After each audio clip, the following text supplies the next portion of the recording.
Il se trouve qu'on a appris il y a quelques instants qu'une base sous-marine en Bretagne avait été survolée par des drones. François Clémenceau nous a rejoint pour nous en dire un petit peu plus sur cette information qu'on apprend à l'instant. Oui, il ne s'agit pas de n'importe quelle base, il s'agit de l'île Longue, c'est-à-dire le sanctuaire de notre dissuasion nucléaire, où sont stationnés 4 sous-marins nucléaires lanceurs d'engins. Il y en a toujours un qui est à la mer.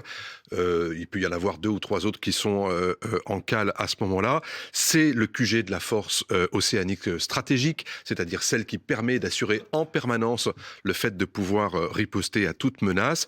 Et ça se situe vraiment à proximité de l'île de Crozon, sur laquelle, là, pour le coup, sont entreposés les missiles stratégiques. Alors, les ogives nucléaires de ces missiles sont à l'île Longue. On a bien dissocié les deux choses depuis de longues décennies, mais ça veut dire qu'effectivement, lorsque au mois de novembre dernier, je crois que c'était entre le 17 et le 18 novembre, vous aviez déjà eu le survol de la presqu'île de Crozon par un drone, ça n'avait donné absolument aucune conséquence. Là, le bataillon de commandos fusiliers marins a été obligé d'intervenir, d'utiliser ses armes anti-drones pour faire disperser ces drones qui ont survolé pendant quelques minutes la base donc de l'île Longue.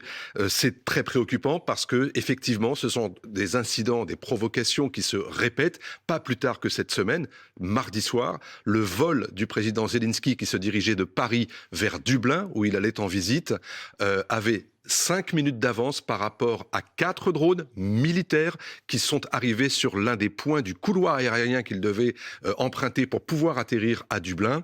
Il a fallu là aussi que, évidemment, on fasse extrêmement attention. Et ce qui est intéressant, c'est de voir que ces drones, qui étaient vraiment à 5 minutes de l'avion de Zelensky, lorsque, évidemment, ce rendez-vous a été manqué, eh bien, ils se sont déportés vers une autre cible, qui était celle d'un bâtiment de la marine irlandaise, qui était chargé précisément de surveiller toute cette zone maritime. C'est extrêmement préoccupant. Et là, pour la première fois, des tirs de commandos fusiliers marins sur des drones à proximité du cœur de notre dissuasion nucléaire.